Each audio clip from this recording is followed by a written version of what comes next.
ఇటీవల ఏప్రిల్ 22న పహల్గామ్ లోయలోని లిడర్ నది ఒడ్డున పర్యాటకులు ఆనందంగా గడుపుతున్న ఈ శాంతి క్షణాలను భీకరమైన దాడి చెరిపివేసిన సంగతి మనందరికీ తెలిసిందే. అయితే దేశవ్యాప్తంగా ఎంతో శోకాన్ని నింపిన ఈ సంఘటనకు ప్రధానమంత్రి నరేంద్ర మోడీ తీవ్రంగా స్పందిస్తూ ఈ దాడికి బాధ్యులైన వారిని శిక్షించేందుకు అన్ని చర్యలు తీసుకుంటామని ప్రకటించిన విషయం కూడా తెలిసిందే. అందుకు తగ్గట్టుగానే భారతదేశం సైనిక చర్యలు మొదలుపెట్టింది. భారతదేశం పశ్చిమ సరిహద్దుల్లో ఏదో జరుగుతుంది. శాంతి గాలుల్లో యుద్ధ గందరగోళం. పాకిస్తాన్ భారీ సైనిక కదలికలు కూడా ప్రారంభించింది.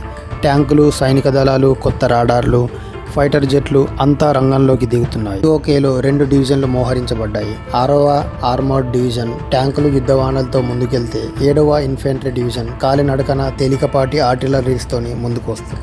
ఇక పాకిస్తాన్ ఆర్మీ HQ-9 పాకిస్తాన్ వాడే అత్యాధునిక వాయుసేన రక్షణ వ్యవస్థను సరిహద్దులను రక్షించేందుకు మోహరించింది. ఈ HQ-9 అనేది చైనా తయారు చేసింది. అలాగే సింధ్ రాష్ట్రంలోని చిన్ ప్రాంతంలో కేవలం 60 కిలోమీటర్ల దూరంలో మన భారత సరిహద్దుకు కొత్త TPS-77 రాడార్ని కూడా అమర్చారు. అలాగే పాక్ ఎయిర్ ఫోర్స్ 50% ఆపరేషన్లను తాత్కాలికంగా నిలిపివేసింది. ఇది ఎందుకు అంటే భారతదేశం యొక్క ఎదురుదాడి వల్ల వాళ్ళ కీలక F-16 జెట్లను రక్షించుకునేందుకు వాటిని లాహోర్, రావల్పిండి, గ్వాదార్ లాంటి లోతైన ప్రదేశాలకు తరలించింది. అయితే ఇన్ని ఏర్పాట్లకు కారణం ఒకటే, 2019 బాలాకోట్ దాడి. భారత వాయుసేన ఉగ్రవాద శిబిరాలపై జరిపిన దాడి పాకిస్తాన్ అప్పుడు షాక్కి గురి చేసింది.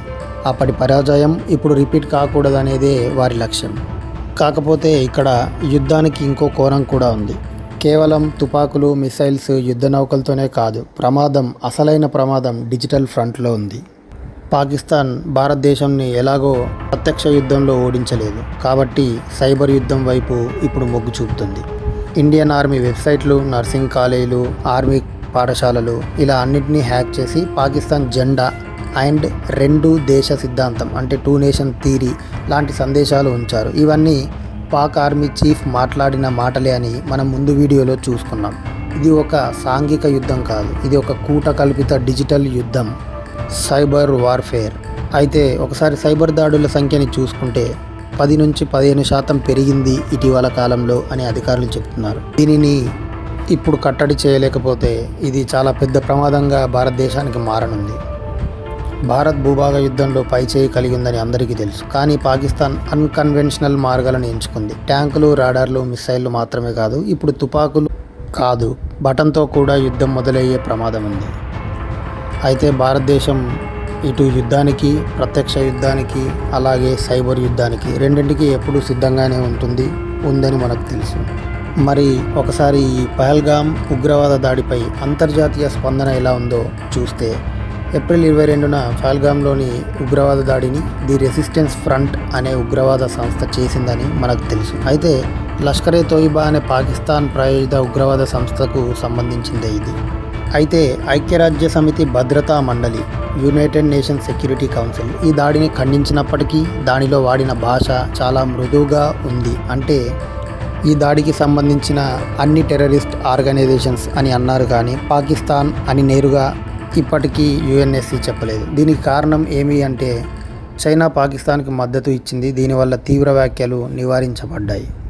అయితే యునైటెడ్ నేషన్స్ సెక్యూరిటీ కౌన్సిల్లో 5 పర్మనెంట్ దేశాలు, 10 నాన్ పర్మనెంట్ దేశాలు ఉంటాయి. UNSC ఏదైనా ప్రకటన చేయాలి అంటే ఈ 5 దేశాలు ఆ ప్రకటనకు మద్దతు తెలపాలి. పైన చూసినట్టుగా చైనా అందుకు మద్దతు తెలపలేదు. అయితే 2025-26 కాలానికి పాకిస్తాన్ UNSCలో సభ్యత్వం పొందడం ద్వారా ఈ దాడులపై మరింత కవచం ఏర్పడుతుంది. అంటే పాకిస్తాన్కి ఒక ప్రొటెక్షన్ లేయర్ దొరుకుతుంది. దీంతోపాటు పాకిస్తాన్ ఈ ఉగ్రవాద దాడి జరగగానే హింసాత్మక ప్రతిచర్యలపై హెచ్చరికలు జారీ చేసింది. ఇది ఐక్యరాజ్య సమితిలో తమ స్థానాన్ని ఉపయోగించుకోవడానికి చేయబడ్డ చర్యగా భావించవచ్చు.